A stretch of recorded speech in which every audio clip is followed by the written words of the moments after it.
Bueno, buenos días a todos y todas. Muchas gracias por la asistencia.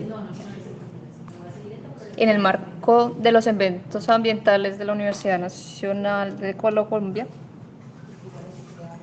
desde la sede de la PES vamos a hacer la invitación con el primer expositor, Juan Fernando Milla, quien nos va a presentar la primera charla de apropiación de la biodiversidad como herramienta para su conservación. Bueno, Juan Fernando, muchas gracias por estar acá. Juan Fernando es biólogo de la Universidad de los Andes, con maestría en biología de la conservación de la Universidad de Cape Town de Sudáfrica, con intereses en la distribución de la biodiversidad, su uso racional, desarrollo sostenible y el trabajo con comunidades y su relacionamiento con la biodiversidad. Tiene experiencia trabajando en conservación de la Amazonía y Orinoquía y en educación al aire libre. Y en los últimos años ha trabajado en la relación entre la biodiversidad e infraestructura y en la búsqueda y priorización de áreas para adelantar proyectos de compensación. Juan Fernando, te cedo la palabra. Muchas gracias. Hola, buenos días, tardes para mí. Estoy ahorita en Alemania aguantando un poquito de frío. Muchísimas gracias por la invitación. Realmente es un tema que me apasiona montones y que espero les pueda compartir un poco sobre lo que es mi investigación actual, sobre em, el aprovechamiento de la biodiversidad como una herramienta para la conservación y que podamos al final tener así sea una discusión corta o algunas preguntas. Vamos a ir aquí para compartir la presentación.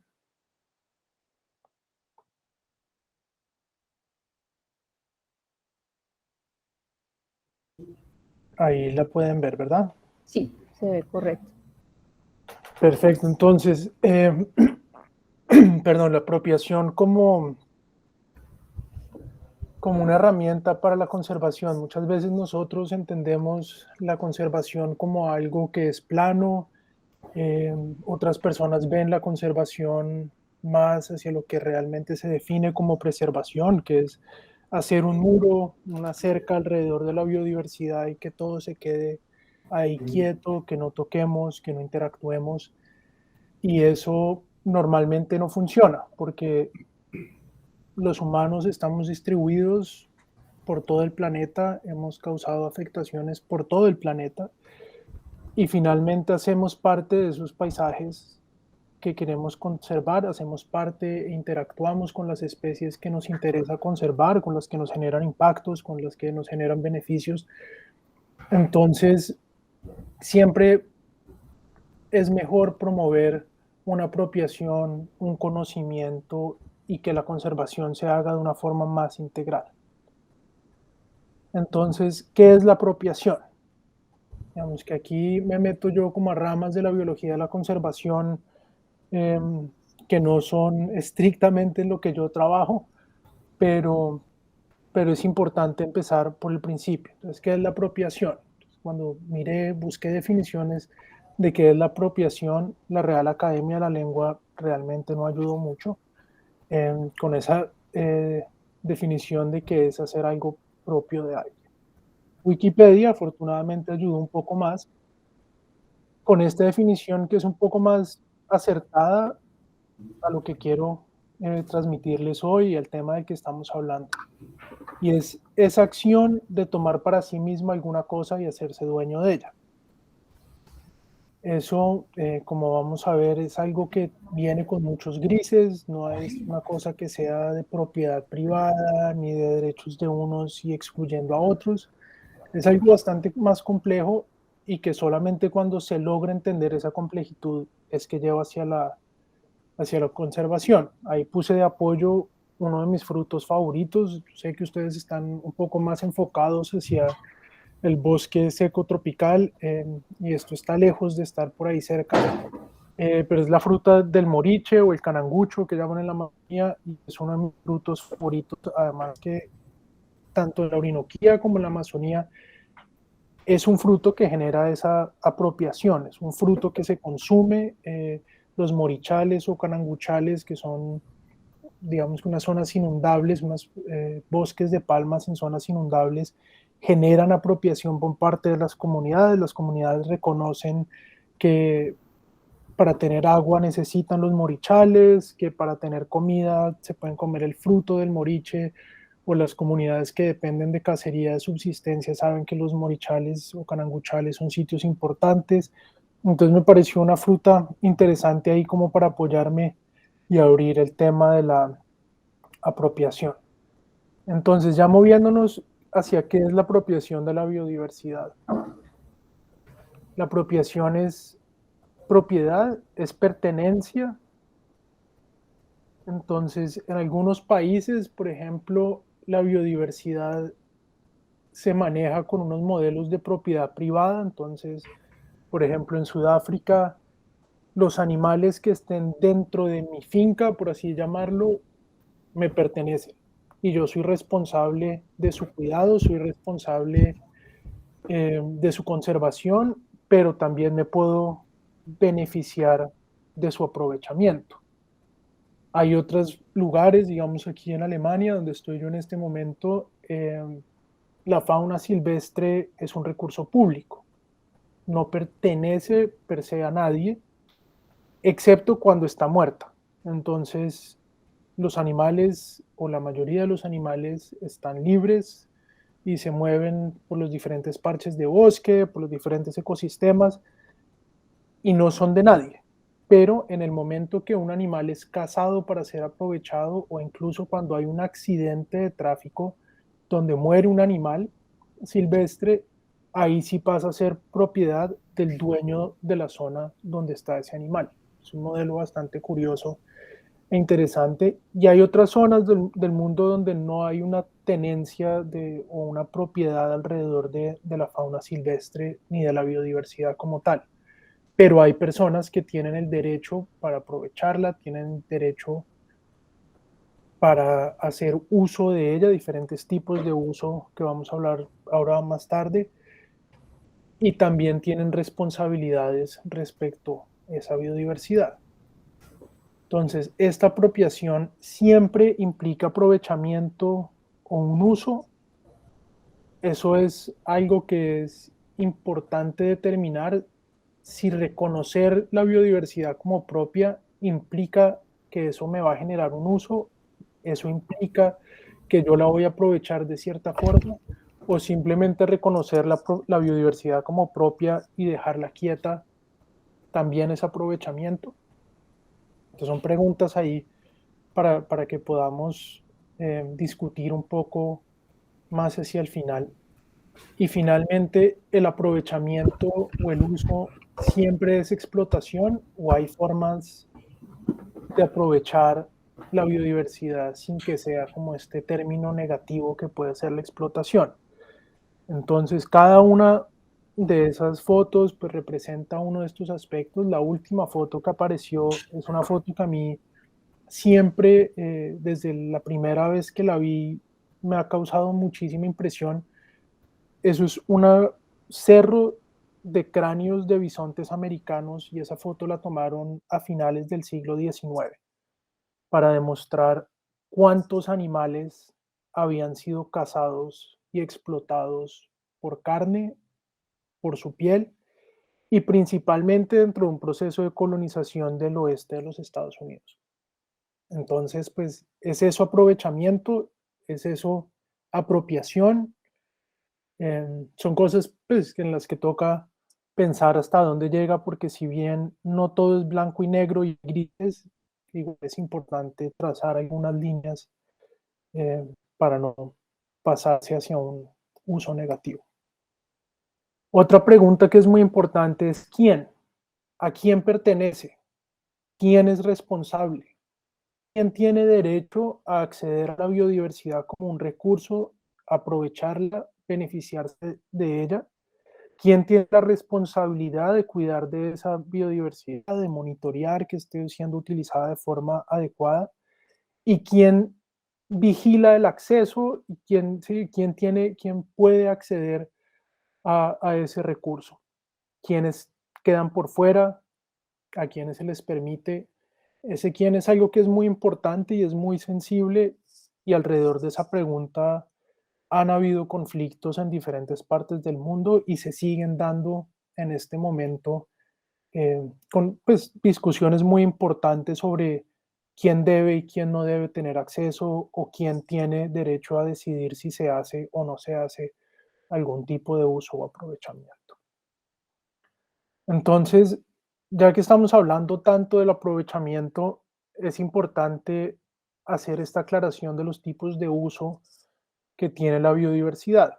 Y estas son definiciones que se utilizan en general en biología de la conservación, que se utilizan por parte de diferentes organizaciones, y hay un consenso general sobre sobre estas dos definiciones de un uso extractivo, que por lo general está asociado a servicios ecosistémicos de aprovisionamiento, perdón, y los usos no extractivos, que están más relacionados con la contemplación y el bienestar que genera la biodiversidad. Entonces, en los usos extractivos normalmente encontramos la pesquería, encontramos la cacería, encontramos la recolección de frutos silvestres, el uso de especies maderables, todo lo que, como su nombre indica, requiere una extracción de ese recurso fuera del ecosistema. Y dentro de los usos no extractivos, digamos, el ejemplo más claro y más fácil es el turismo, especialmente el turismo basado en naturaleza y pues, en biodiversidad. Entonces, ambos tienen características y ambas tienen una perspectiva generalizada. Entonces, el uso extractivo generalmente siempre es percibido como negativo. Normalmente cuando hablan de cacería, cuando se habla de pesca extensiva, cuando se tocan estos temas, muchas veces la gente inmediatamente lo asume como que es algo negativo. Y hay impactos que han sido identificados como la sobreexplotación y pérdida de especies y alteraciones de distribuciones, como lo que les mostraba del cerro ese impresionante de cráneos de bisonte. Hay muchas especies que a lo largo de la historia humana se han perdido debido a la explotación, a una sobreexplotación de esa especie, tanto en especies terrestres como en especies marinas y de agua dulce. Eso no es un secreto, y es algo que se ha documentado. Alterar distribuciones, no solo porque se hayan extinciones locales, sino también porque con fines de poder explotar esas especies han habido traslocaciones de las especies, cambiando sus distribuciones originales. Entonces, por ejemplo, la foto es un ciervo rojo que estaría en Europa y el norte de Asia, pero este fue cazado en Nueva Zelanda. Y como ese, hay muchísimos ejemplos de especies que han sido movidas y su distribución ha sido alterada precisamente para facilitar el aprovechamiento. Hay cambios en comportamiento que se generan a partir de la presión de la extracción. Entonces, con algunos mamíferos que son crepusculares o que son diurnos, cambian sus hábitos a hábitos más nocturnos para evadir a cazadores. Eh, con algunas otras especies se generan picos de estrés porque siempre perciben a la gente como una amenaza. Entonces incluso reaccionan a turistas de la misma forma que lo harían ante cazadores, y pues esos cambios de comportamiento generan también problemas en la salud y en el bienestar de los animales, y pues finalmente también puede generar sesgo en la selección de algunos caracteres exagerados, como es el caso de nuevo, de este ciervo rojo, que a través de un proceso de selección pues generan estos bichos casi que monstruosos que no pueden caminar, con tal de generar, pues ofrecer trofeos atractivos para los cazadores de trofeos. En algunas partes del sur de África, por ejemplo, también hacen selecciones artificiales para cambiar la coloración de los animales. Entonces, algunos antílopes los van seleccionando artificialmente hasta tener variaciones totalmente negras o totalmente blancas y ese tipo de cosas. Por otro lado, el uso no extractivo generalmente es percibido como positivo. Siempre entendemos el ecoturismo o el turismo de naturaleza como una opción económica sostenible, que crea oportunidades económicas para comunidades, proyectos de turismo comunitario, abre la puerta para la investigación y obviamente genera recursos para conservación. Dentro del turismo naturaleza hay una rama que a mí me parece muy interesante, que es el turismo científico, entonces proyectos, no sé, por ejemplo, de avistamiento de ballenas, que reciben ingresos por turistas que salen con ellos y les ayudan a tomar datos, entonces todo el mundo gana, el turista tiene una experiencia muy buena observando ballenas de una forma sostenible y el proyecto de conservación de ballenas, pues casi que les sale gratis el viaje porque lo están pagando los turistas y tienen datos y todo el mundo se beneficia. Y en algunos otros lugares incluso ha ayudado a reducir el conflicto humano y con fauna silvestre. Entonces hay datos muy importantes en Brasil, por ejemplo, de cómo el turismo enfocado en jaguares en el Pantanal ayuda a compensar la pérdida de ganado depredado por jaguar. Entonces la gente ya no ve el jaguar como la amenaza, sino, bueno, perdimos X número de vacas, eso no representa tanta plata, pero igual nos entró tanta plata por los turistas que vinieron a ver a los jaguares, entonces perdonemos a los jaguares y ya hay menos cacería de retaliación contra los jaguares. Pero como en muchos temas de conservación, las cosas no son blanco y negro y siempre hay un contexto. Entonces, el uso extractivo, que por lo general tiene una connotación negativa, igual en diferentes lugares del mundo ha probado tener algunos impactos positivos. Entonces puede promover la conservación del paisaje a grandes escalas. Esto es algo que se ha probado en lugares como África de nuevo, en Norteamérica también, en algunas partes del sur de Suramérica, donde el aprovechamiento de algunas especies hace más viable conservar ecosistemas completos para que la gente pueda venir y cazar y aprovechar, ya sea por trofeos o por carne, que tener ganado, lo cual termina beneficiando muchas otras especies que comparten esos ecosistemas con las, las especies de interés cinegético o de cacería. También ha pasado en algunos lugares de Europa, pero digamos que las escalas de las áreas protegidas, las dimensiones de las áreas protegidas en Europa, especialmente digamos aquí en el norte, no son muy grandes, entonces no es tan claro eso como si lo es en el sur de África, y de eso vamos a hablar un poco más adelante. También puede servir como una estrategia de manejo y monitoreo, entonces en el caso cuando en Norteamérica o de nuevo aquí en Europa puede haber conflicto porque ungulados grandes como venados arrasan con cultivos y ante la ausencia de depredadores, los cazadores se convierten en una herramienta de control para manejar esas poblaciones y reducir el conflicto que puede existir. Y muchas veces también los cazadores ayudan a reportar el estado de algunas poblaciones de estos animales que son aprovechados. Entonces, hay algunos ejemplos extremos, como en Estados Unidos hace unos años empezaron a encontrar que algunas hembras de venado de cola blanca estaban desarrollando astas o pues, los cachos, y se empezaron a dar cuenta porque en la temporada en la que solamente se podían matar machos, había veces que alguien veía un macho con sus astas, con todo lo que a la distancia puede ser identificable como un macho, lo mataban y cuando iban a despresarlo se daban cuenta que realmente era una hembra.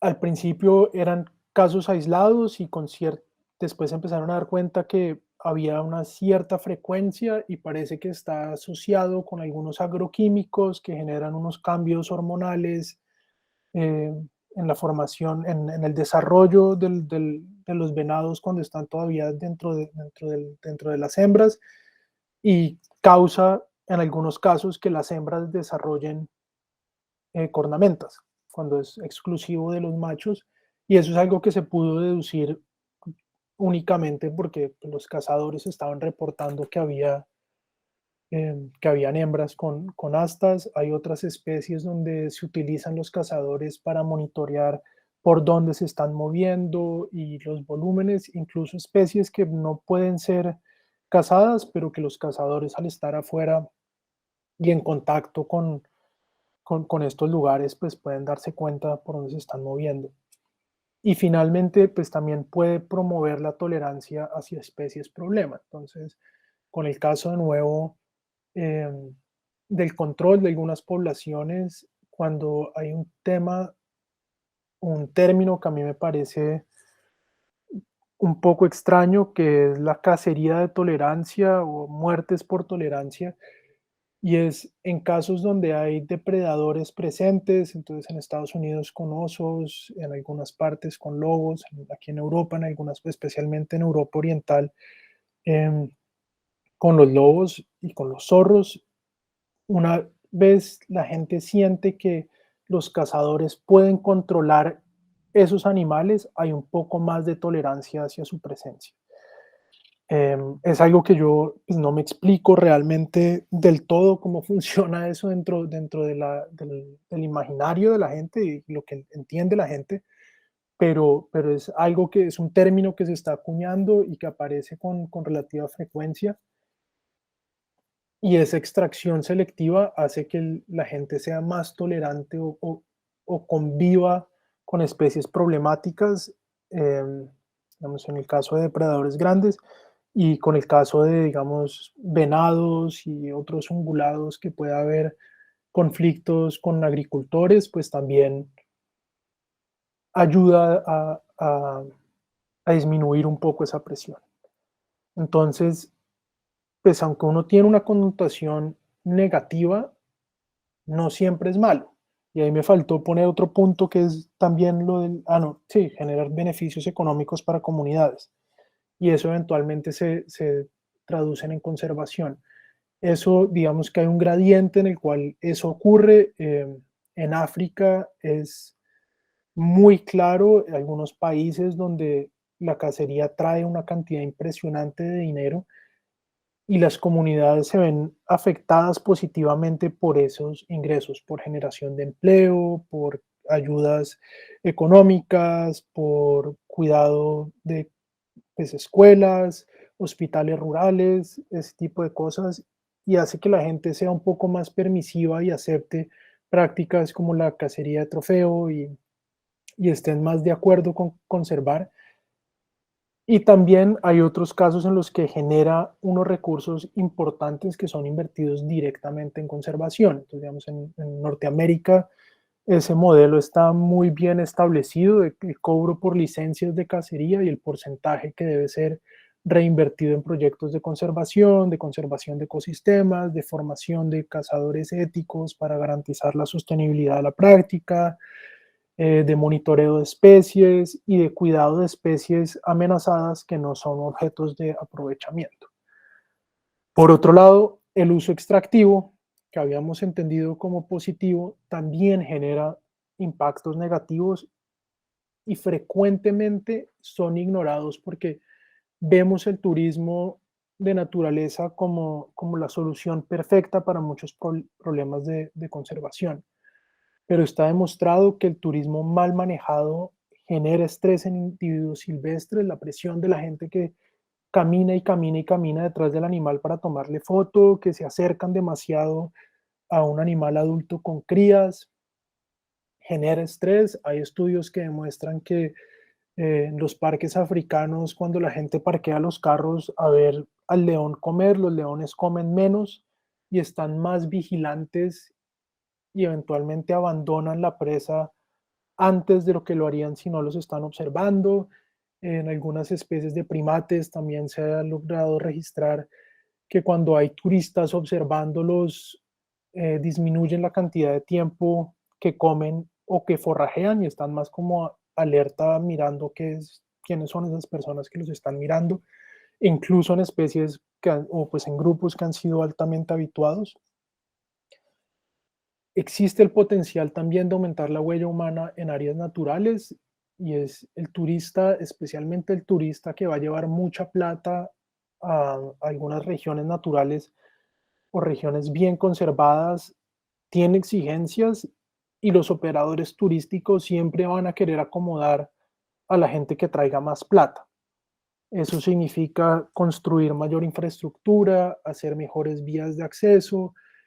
Hay un problema grandísimo de basuras en estos lugares, competencia de agua por agua con incluso con las especies en zonas semidesérticas o en zonas muy áridas. Riesgo de transmisión de enfermedades es un impacto que también poco se considera. Creo que muchos son familiares con el problema del hongo que ataca a diferentes anfibios y cómo eso se cree que uno de los vectores de ese hongo han sido las personas, los turistas viajando de un área protegida a otra y cargando las esporas de los hongos en los zapatos, en las huellas de los vehículos. Entonces, eso también es un riesgo alto con todo este problema de coronavirus. Una de las preocupaciones iniciales es esta enfermedad transmisible a primates no humanos. Entonces, turistas pueden transmitir esta enfermedad a gorilas, chimpancés o incluso a primates un poco menos cercanos como los primates del Nuevo Mundo y digamos que ese riesgo permanece latente con muchas enfermedades.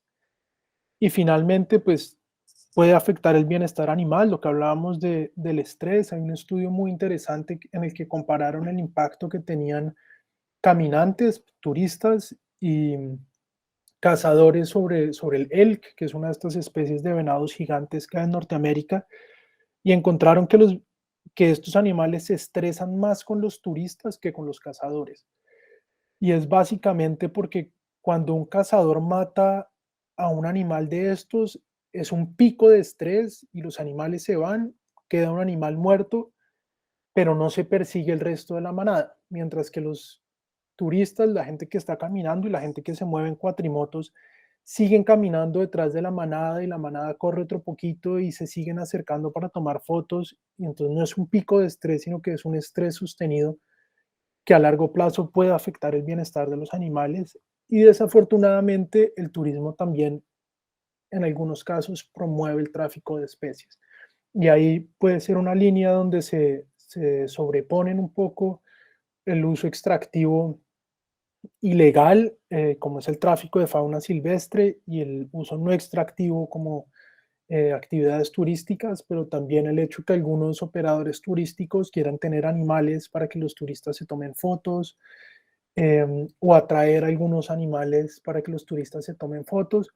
Y ha habido otros casos que son un poco más raros, pero también se han registrado donde traficantes de animales están pendientes de portales de turismo de naturaleza, de cuentas de Instagram, de Flickr, de personas, y están pendientes de todo lo que la gente publica para poder ubicar dónde hay especies de interés para traficar. Eso de nuevo ha sido un problema en África con rinocerontes y con elefantes, que la gente publica una foto en X reserva de un rinoceronte con un cuerno gigantesco y los cazadores furtivos tienen consiguen por estas fotos una ubicación aproximada de estos animales y pues los pueden ir a buscar. Entonces, siempre, todo esto siempre depende de un contexto y como en muchos temas de biología de la conservación, no todo es blanco y negro, sino que hay bastantes capas de grises que toca entender. Entonces, cuando hablamos de los beneficios y responsabilidades que esto genera, entonces lo que hablábamos anteriormente, hay servicios de aprovisionamiento, la gente puede extraer la biodiversidad para su consumo de subsistencia, hay también una extracción con fines comerciales que a diferentes escalas puede ser o no sostenible y también dependiendo de los grupos que sean extraídos. Hay servicios de bienestar, como todo esto que hablan de los baños de naturaleza, de sentirse más a gusto en lugares naturales, también son beneficios derivados de la biodiversidad. Y pues hay servicios culturales y espirituales también derivados de la biodiversidad, plantas medicinales, plantas que se utilizan en rituales religiosos, adornos que juegan un papel fundamental dentro del el conjunto de creencias de diferentes pueblos, de diferentes grupos humanos que también salen de la biodiversidad. Pero no todo pueden ser beneficios, también deben haber responsabilidades, también debe haber un monitoreo de la biodiversidad, qué tanto se está utilizando, hay suficientes individuos para aprovechar esto, las condiciones son suficientes para atraer gente, y esto cada vez ha ido avanzando un poco más y no es solamente la ciencia o los biólogos yendo a hacer esto, sino también incluyendo las comunidades, porque eso es algo que es muy importante en temas de apropiación. Las comunidades siempre tienen que estar incluidas. Las decisiones hechas por personas externas no siempre son las mejores y así sean las mejores, no siempre van a ser las más bienvenidas. Reporte y contabilidad, qué tanto se está extrayendo, cuántas personas han visitado. Todo esto es muy importante a la hora de poder tener un beneficio real y es muy importante lo que mencionaba yo inicialmente de administrar el acceso y el uso de estos recursos. ¿Quién tiene derecho? ¿Quién tiene acceso? ¿Cuándo? ¿En qué momento? ¿Cuándo se restringe? Y si se juntan estas dos cosas, se llega a algo que es para mí la clave absoluta y es la regulación. Y esta regulación, hay diferentes niveles de regulación, hay regulaciones a nivel nacional, hay regulaciones internacionales, pero también hay vedas impuestas por las comunidades. Una comunidad decide, nosotros tradicionalmente, una comunidad indígena que tradicionalmente se ha alimentado de X especies, se da cuenta que cada vez les toca viajar más lejos para poder encontrarlos y deciden imponerse una veda para permitir que se recupere. Eso también es regulación. Que en tal época no se utilizan X o Y arte de pesca porque es necesario permitir que puedan moverse los peces arriba y abajo del río, eso también es regulación. Entonces hay diferentes escalas de regulación, no todo tienen que ser leyes, pero la regulación es muy importante, porque solo con la regulación puede llegar a haber sostenibilidad y cuando estas actividades son sostenibles empiezan a haber beneficios para la biodiversidad y resulta en conservación. Entonces ahí hay 4 imágenes muy generales de 4 actividades. La pesca deportiva, que ha generado alguna polémica en los últimos meses en Colombia, es una actividad que cuando se hace regulada es sostenible y ha demostrado traer beneficios para la conservación y las comunidades que viven en diferentes ríos, en la cuenca del Orinoco y del Amazonas y en otras regiones de Colombia empiezan a ver mayor valor en un pez como ese pavón o pirarucú no, tucunaré, vivo que puede ser capturado y liberado múltiples veces que en sacar y comérselo.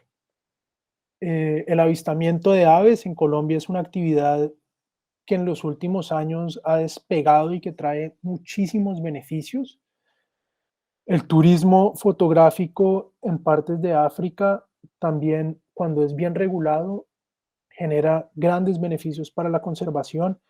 Y finalmente el aprovechamiento, esa es una foto de un ciervo en un mercado aquí en Alemania, el cual de forma regulada fue obtenido, de forma sostenible es aprovechado y su carne se vende legalmente y todo se monitorea para mantener esa sostenibilidad. Entonces, ¿cómo pasar del uso y la apropiación hacia la conservación? Comunidades que encuentran un valor en la biodiversidad y se dan cuenta que los beneficios que reciben pueden ser incluso mayores que las afectaciones. Pueden mostrar un interés por la conservación y ahí empezar a evitar acciones que puedan entrar en detrimento de esa biodiversidad. Entonces, algo que yo he visto en Colombia, en algunas regiones donde he podido trabajar, cuando la gente reconoce que en un parche de bosque hay ciertos servicios, hay ciertas especies que cumplen una función, plantas medicinales o incluso algunas especies animales que pueden consumir, existe menos probabilidad que esa gente tumbe ese parche de bosque para meter ganado que si no conocen o si no tienen una relación tan estrecha con esos recursos que vienen del bosque. La apropiación puede promover un uso racional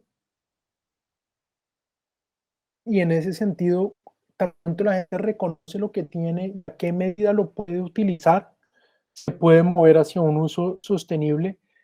Y eso es muy importante porque empieza a encontrar un incentivo para conservar esa biodiversidad. Y a veces puede ser un poco pragmático pensar que solamente las especies que tienen X o Y valor van a ser conservadas, pero en este momento donde hay una crisis de biodiversidad y que constantemente estamos buscando estrategias para conservar, si eso, en mi opinión personal, si este aprovechamiento racional puede promover la conservación de una especie y para conservar esa especie un ecosistema y hay otras especies que se benefician de ahí, pues es un punto a favor. Y ese equilibrio también ayuda a que la gente sobre la cual recae gran parte del peso de conservar la biodiversidad, porque no solamente la gente en las ciudades, sino la gente que comparte el territorio con estas especies tiene un peso muy grande de, me toca cuidar eso, no lo puedo tocar, pero entonces también estoy en un costo de oportunidad grandísimo porque podría tener una vaca más o salen animales del monte y se me comen el ganado, se me comen las gallinas. Entonces, el que haya un uso racional ayuda a reducir un poco esa presión que existe sobre la gente que tiene que convivir con la biodiversidad y que puede realmente beneficiarse de eso. Y para mí se resume gran parte como en lo que no se usa o lo que no se conoce se pierde más fácil.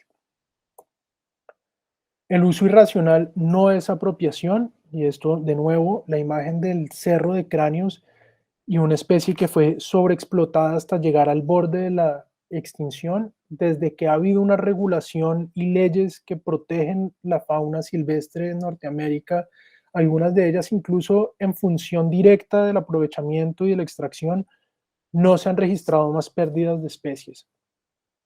Y para ninguna de las especies, por ejemplo, que son cazadas de trofeo, como trofeos en África, debido a las regulaciones estrictas que existen para estas actividades, que no son perfectas y hay sitios donde las cosas se hacen mal, obviamente, pero ninguna de estas especies, incluso algunas que pueden tener algún nivel de amenaza, para ninguna de esas especies está listado la caza de trofeo, la caza regulada como una amenaza directa.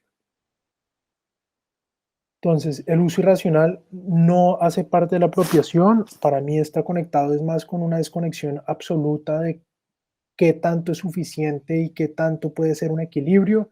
La imagen de abajo a la izquierda es la paloma pasajera, que en algún momento se creyó o se cree que fue el ave más abundante de Norteamérica o tal vez del mundo y a punta de una extracción insostenible, eh, pues se llevó a la extinción. La deforestación, cuando no hay selectividad, cuando no hay procesos que lleven a una forma de equilibrio y de restaurar o de compensar lo que se está extrayendo, pues también es un uso irracional. Y finalmente lo de abajo a la derecha, lo que está en el círculo es un león o un leopardo, creo que es lo que hay en ese video, con una presa. Y es un video que hace unos días estaba circulando por Twitter y en otras plataformas demostrando como los impactos negativos que tiene el turismo en África y tan pronto hay un montón de estos carros mirando los animales y tan pronto el leopardo logra matar a su presa, decenas de carros atraviesan por todas partes para llegar lo más cerca posible y tomar la mejor foto y es una actividad que es absolutamente invasiva y no puede ser sostenible bajo ningún tipo de vista. Y el animal, nadie lo está matando, nadie lo está extrayendo, pero también, en mi opinión, pues es algo que va en contra del bienestar de esta especie. La apropiación no siempre promueve la conservación, y aquí voy a meter ahí como algo que es también un tema espinoso en Colombia, y es la apropiación de especies exóticas, de especies invasoras, y la naturalización de estas especies también puede ir en contra de la conservación. Cuando se normalizan especies que tienen un alto impacto, que pueden ir en contra de los ecosistemas nativos y que se genera esta falsa apropiación y defensa súper radical de estas especies, también va en contra de la conservación. Y es algo que no solamente pasa en Colombia con los hipopótamos polémicos, son cosas que han pasado en otras partes del mundo.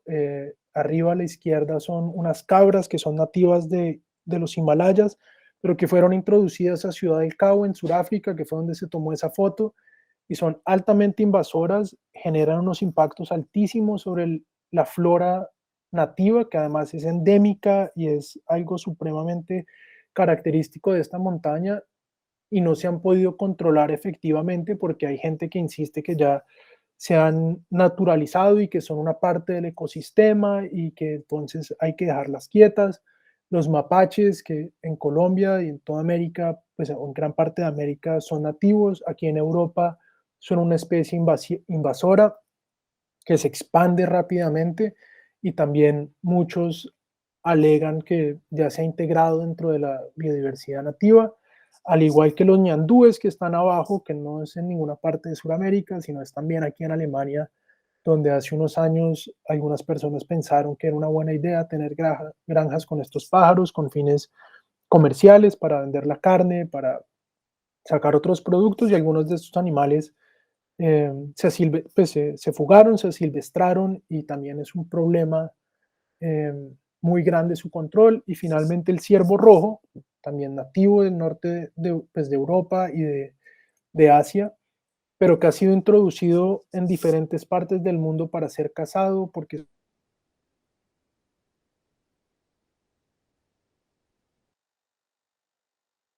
entre el top 10 de las especies invasoras, o pues de las más invasoras a nivel mundial. Entonces, la apropiación, la revolución y el uso y conservación, hay diferentes organizaciones a nivel mundial que trabajan en la conservación a través del aprovechamiento y de monitorear que el aprovechamiento sea sostenible. Entonces, en la Unión Internacional para la Conservación de la Naturaleza está el grupo de especialistas de estilos de vida sostenibles, creo que sería como la mejor traducción, y del uso de la biodiversidad. La FAO también tiene un equipo que mira cómo las especies silvestres pueden ser aprovechadas para el beneficio de las comunidades, tanto pues, alimentación principalmente, CITES, que regula el tráfico legal en especies de fauna y de flora a nivel mundial, dependiendo su nivel de amenaza y cómo se dé ese comercio en especies. Y el IPBES, que este año publicó un trabajo muy juicioso y arduo demostrando la sostenibilidad en el uso de especies silvestres, tanto de plantas, hongos, vertebrados terrestres, marinos. Entonces, cada vez empieza a mover más gente en entender que nosotros o diferentes comunidades humanas comparten el paisaje, comparten territorios con la biodiversidad, con especies silvestres, y que esta idea de preservación, de tener una cerca o una muralla alrededor y no tocar, no funciona, y tal vez la forma en la que puede funcionar mejor la conservación es abogando por un uso racional, un uso sostenible, siempre y cuando sea posible. Entonces, algunos casos, pues en Colombia, que en mi opinión son supremamente exitosos eh, de gestionar la conservación en función del uso racional, perdón, de la biodiversidad. Entonces tenemos una cosa que es, en mi opinión, única, perdón, que es este santuario de flora, plantas medicinales Orito Ingui Andé, en el departamento del Putumayo, que creo que es, si no la única, una de las pocas áreas protegidas que existen a nivel mundial, cuyo objeto directo de conservación son las plantas medicinales o plantas que son importantes para una comunidad indígena. Esta área protegida, que pertenece al Sistema Nacional de Parques Nacionales, de Parques Naturales, tiene una extensión de alrededor de un poco más de 10.000 hectáreas. Fue creada en el año 2008 con el objeto de conservar plantas medicinales importantes de diferentes etnias, principalmente la etnia Cofán, y es como su nombre lo indica, es un área protegida que existe gracias al uso racional o promoviendo el uso racional de un grupo humano de un recurso derivado de la biodiversidad. Azucaimán, en el departamento de Córdoba, que hace unos años también generó gran polémica o una polémica alrededor de ellos, un grupo de personas, principalmente pescadores, que trabajan en la conservación del cocodrilo americano o del caimán, del Magdalena, como otros lo conocen, y es gente con la que pues, tuve la oportunidad de visitar un par de veces, que se ha enfocado en la conservación de esta especie, de cuidar sus zonas de anidación, de monitorear los nidos, de trasladar nidos a incubadoras y todo bajo el cuidado de expertos, de biólogos y en constante comunicación con CITES con el fin de poder cambiar esta especie del apéndice 1 al apéndice 2 y recibir la oportunidad o el beneficio de poder comerciar las pieles de estos animales. Ha sido un trabajo muy grande, ha sido un trabajo, en mi opinión, también muy juicioso por parte de esta organización y las otras organizaciones que los han apoyado y que desafortunadamente estuvo muy cerca de, de no poder cumplir su objetivo ante la gran polémica que generó la idea de permitir el aprovechamiento de esta especie con fines comerciales, a pesar de que ellos mismos se habían encargado de llevarlo a un punto donde fuera sostenible su uso. Y finalmente, pues el tema del aviturismo en Colombia es algo que muchos conocen, eh, que año tras año va creciendo con ferias internacionales, con empresas dedicadas y especializadas a este tipo de turismo y que incluso aparece en publicaciones científicas el peso de los beneficios que trae a nivel de conservación del paisaje, de abrir oportunidades para comunidades, de conservación de especies y especialmente de llevar gente, llevar recursos a zonas que anteriormente en el país estaban totalmente fuera del alcance a causa del conflicto. Ahora, algunos puntos un poco más espinosos, un poco de pronto menos carismáticos de la apropiación y el uso de la biodiversidad, pero que también aparentemente funcionan y los datos están demostrando que funcionan en la conservación, así no sea para algunos la forma más ética, así no sea algo con lo que muchos estén de acuerdo, pero es algo que igual vale la pena conocer e intentar entender un poco de cómo funcionan estos modelos en otras partes del mundo. Entonces, los famosos gorilas de montaña, una de las especies más amenazadas del planeta, llevaron del bulto durante diferentes conflictos civiles en África y una especie que era altamente traficada. En los años 70 incluso hubo una moda en Norteamérica y en Europa de tener ceniceros hechos de manos de gorila, lo cual puso una presión altísima sobre esta especie. Después los diferentes conflictos armados que había en su zona de distribución también ponían presión. Algunos grupos armados se financiaban vendiendo crías, vendiendo la carne de estos animales para mercados internacionales, pues, mercados ilegales de carne. Y lentamente la gente empezó a ver un beneficio alrededor del tema del turismo y de llevar gente a conocer los gorilas.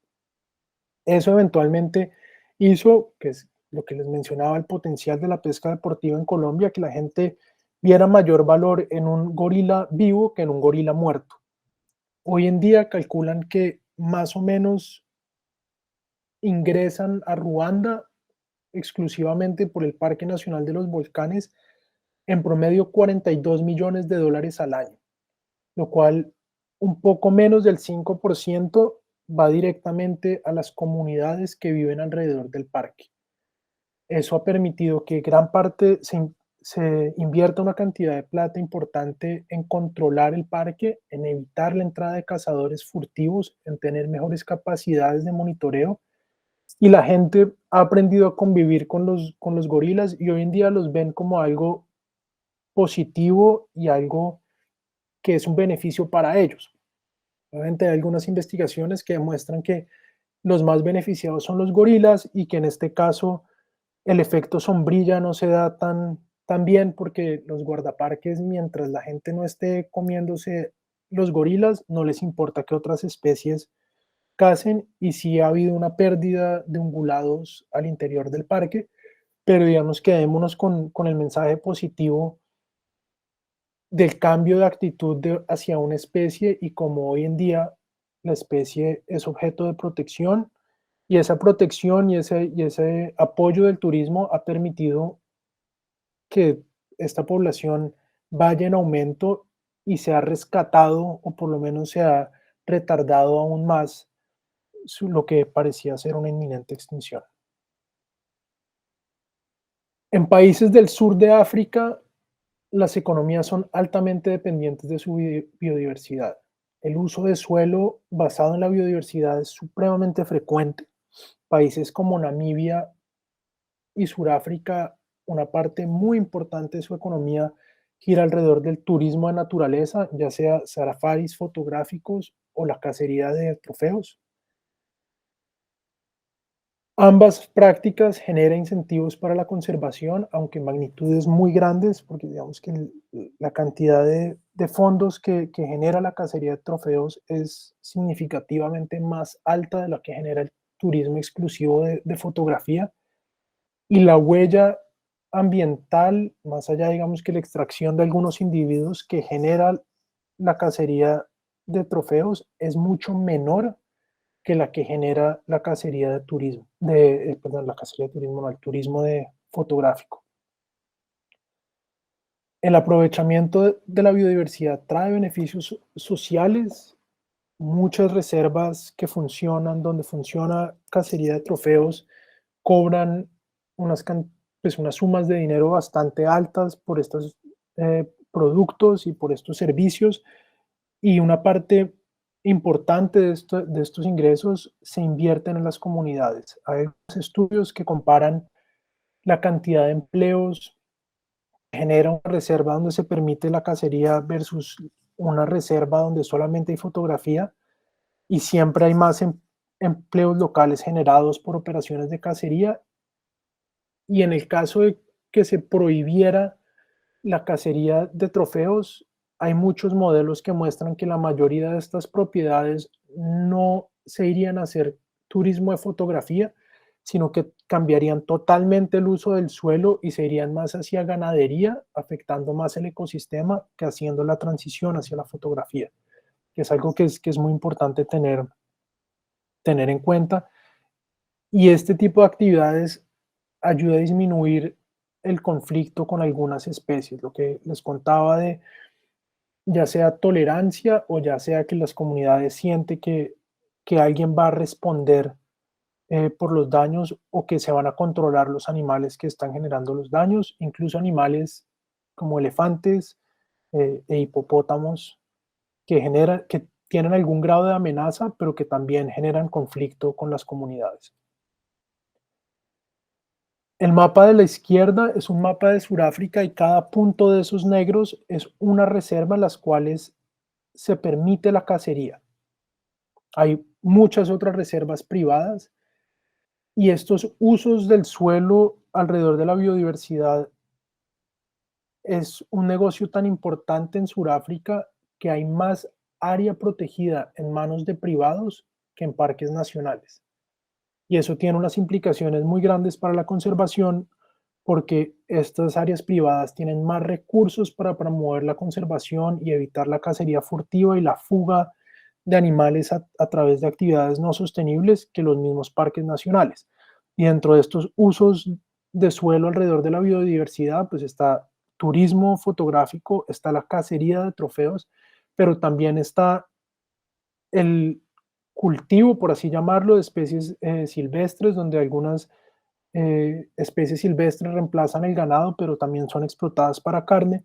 Y con el tema del tráfico de cuerno de rinoceronte, hay algunas personas que han propuesto legalizar el tráfico, pero de una forma sostenible y que se tengan granjas donde se cuiden rinocerontes y cada cierto tiempo se les corte el cuerno, que vuelva a crecerles, porque pues es esencialmente pelo muy denso, y poder inundar el mercado con eso y aliviar un poco la presión del tráfico ilegal y evitar la cacería furtiva, por la que es la principal causa de pérdida de rinocerontes en África, que es muy parecido a otros debates que tenemos nosotros a nuestro lado del mundo. Hay manifestaciones que piden la prohibición de la cacería de trofeos, que piden la prohibición de la importación de trofeos a Europa, a Estados Unidos. En este momento en Europa es un tema de discusión bastante fuerte. El Parlamento Europeo está tomando decisiones sobre si se permite, sobre si se prohíbe el ingreso de trofeos. Y por otro lado, en África hay mucha gente que está contraprotestando, por así llamarlo, pidiendo que no les prohíban la cacería de trofeos, porque si bien los que más se benefician puede ser un sector de la sociedad, también los beneficios de las comunidades se perderían tan pronto se pierda la posibilidad de la cacería de trofeo. Y de nuevo, la pregunta que hacía al principio, ¿quién debe decidir? ¿Deben decidir los europeos y la gente en Norteamérica sobre cómo la gente en África administra sus recursos naturales? ¿Quién decide cómo, quién tiene acceso? ¿Quién decide quién va a recibir esos beneficios? ¿Quién tiene la última palabra? Siempre es un tema bastante espinoso porque incluso dentro de África pues hay conflictos entre ese quién.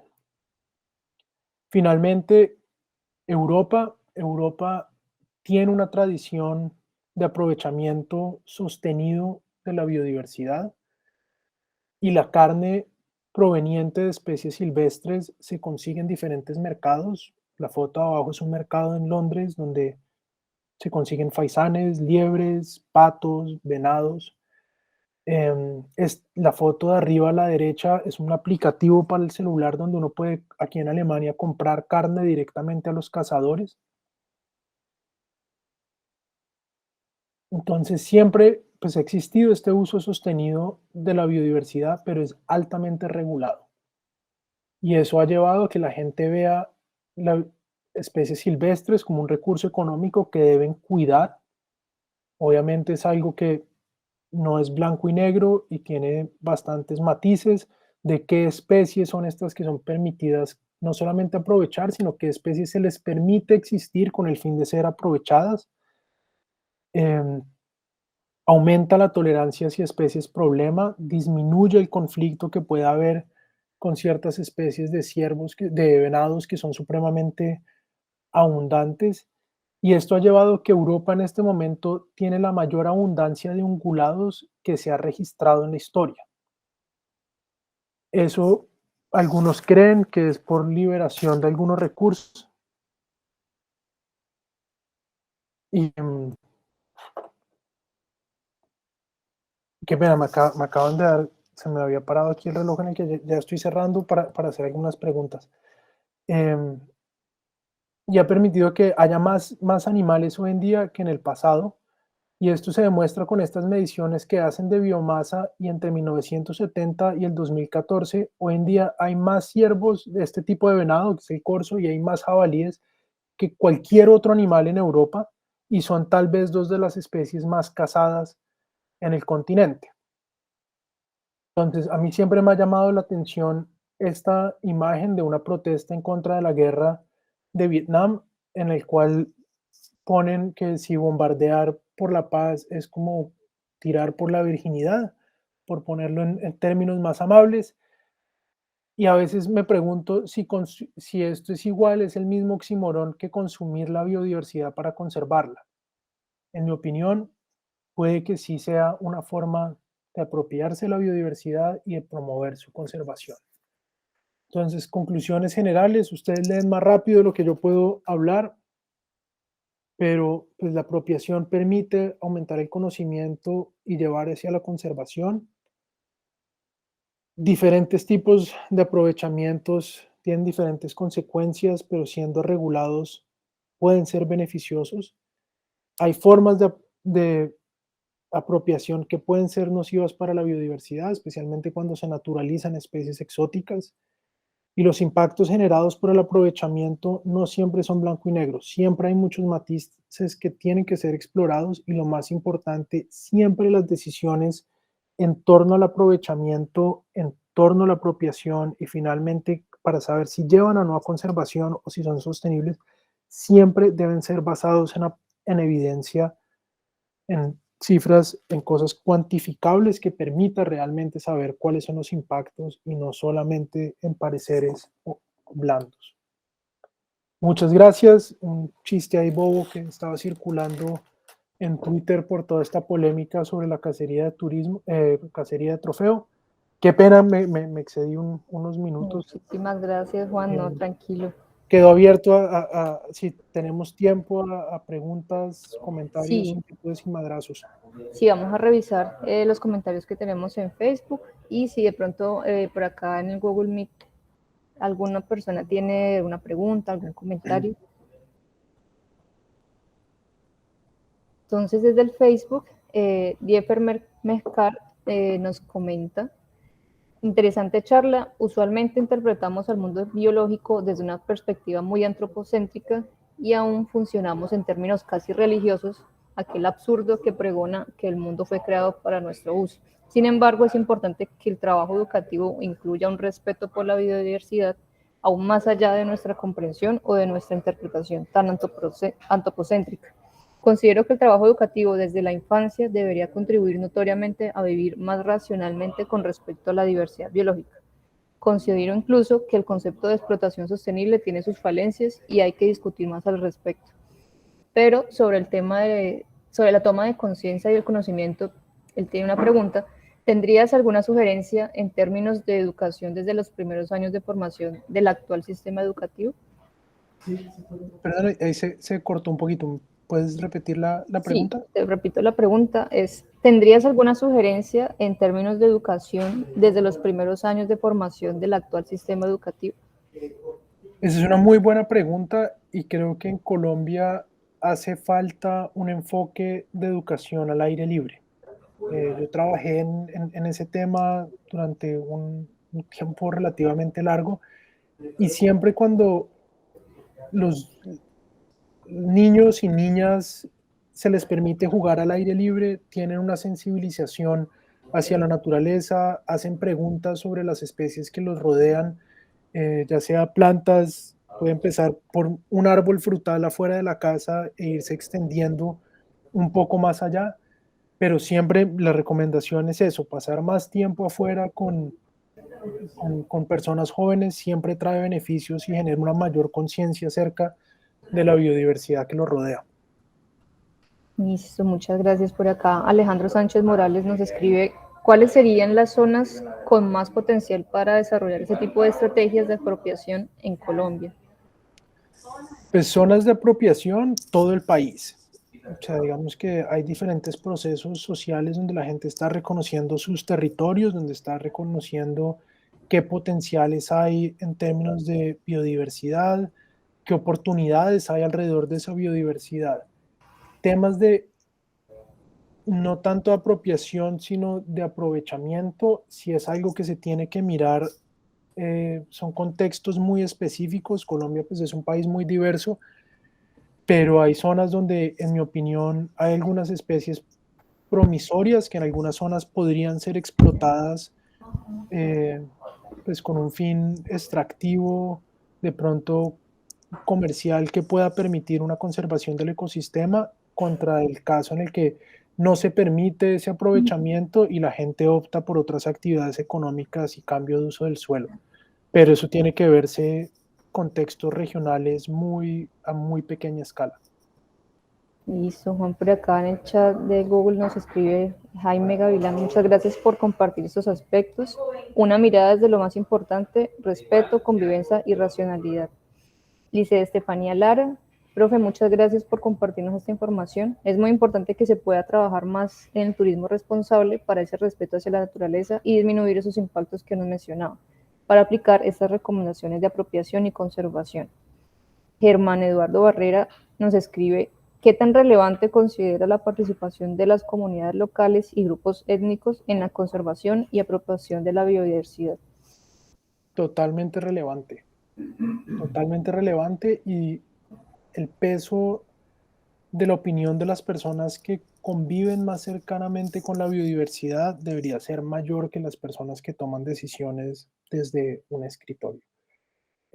Existen muchos contextos en los cuales los locales entienden mejor em, dinámicas ecosistémicas que personas externas.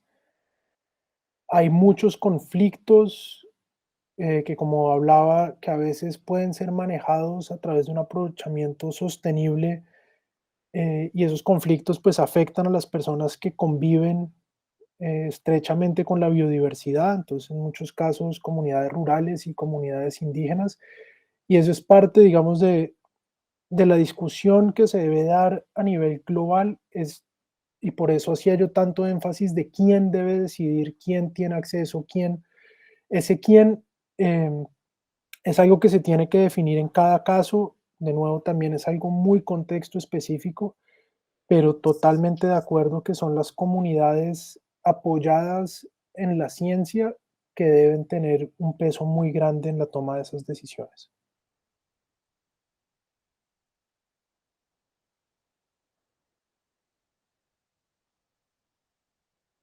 Tina, creo que tienes el micrófono apagado. Sí, qué pena. Juan Fernando, una pregunta a través de Differ Mercar nos debe comentar eh, que él no sabe si hablaste de los animales que muchas personas quieren como mascota y que luego no pueden sostener y liberan a la naturaleza en diferentes al sitio de origen, generando otros problemas importantes, algo como el caso de la pitón reticulada que se ha liberado en los Everglades y que se ha convertido en un depredador importante en ese ecosistema. Tenemos una situación algo similar en la reserva del bosque de Yotoco, donde algunos turistas compran animales durante sus viajes por la costa atlántica, por ejemplo, y vienen a entregar los animales a los funcionarios de la reserva de Yotoco o a liberarlos en el bosque sin mayor control. ¿Tienes cifras sobre la magnitud de esa situación? Muchas gracias. Muy interesante tu presentación. No tengo cifras, pero ese es indudablemente un problema muy serio. Es un problema, digamos, que no toqué mucho porque mi investigación no lo aborda directamente, pero es un problema muy importante. Digamos que ahí lo toqué un poquito con el tema de la translocación de algunas especies para su aprovechamiento. El caso de las pitones, pues es uno de los casos más conocidos, y ahí el manejo ha sido bastante claro y ha sido el control letal y controlar esa población. Con el tema de los animales exóticos que son liberados, es un problema muy grave, e incluso es un problema que a veces se genera a partir de buenas intenciones, y frecuentemente uno ve titulares y noticias de los héroes sí existen, y una persona que compra una jaula llena de pájaros se va al parche de bosque más cercano, abre la jaula y los libera. ¿Cómo controlar esos animales que han sido liberados? Es muy difícil, y creo que el trabajo debe empezar desde antes de realmente atacar el tráfico de especies para que no se dé esa situación, y promover siempre la tenencia responsable de mascotas, porque si bien hay gente que tiene, ya sea eh, animales que compra ilegalmente para tener mascotas, pero también existen mascotas exóticas que se obtienen legalmente y que la gente de pronto sí se dieron cuenta que el hurón que habían comprado no les gustó y lo sueltan, y eso genera unos impactos muy fuertes. O el venado que habían importado, los gansos egipcios, digamos, ahí en la foto de especies invasoras había un ganso egipcio, y en la sabana de Bogotá hay un caso, y parece que fue alguien que trajo unos gansos egipcios para su finca y se volaron, y ahora tenemos esta especie africana en la sabana de Bogotá. Es un tema complicado y no sabría exactamente cómo cómo evitar que se den esas situaciones, pero desafortunadamente sí creo que la estrategia más efectiva es sacar esas especies de los ecosistemas, ya sea capturándolas y devolviéndolas a un cautiverio ético o utilizando un control letal, desafortunadamente. Juan Fernando, muchísimas gracias por acompañarnos. Eh, Me parece una charla muy interesante para tomar herramientas dentro de de las diferentes sedes de la Universidad Nacional también. Gracias nuevamente. Vamos Mu- a... Dime. Muchísimas gracias a ustedes y por la paciencia y aguantarme a mí por tanto tiempo. No, No, no no, es no, para fácil. nada. Muchas gracias. Vamos a pasar a nuestra siguiente charla.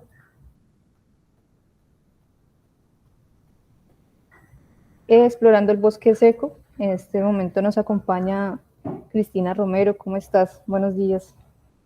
Hola, buenos días para todos, para todas. Muy emocionada de poderles acompañar en este espacio. Muchas gracias a Juan Fernando por esa intervención tan chévere que tuvimos hace un momento.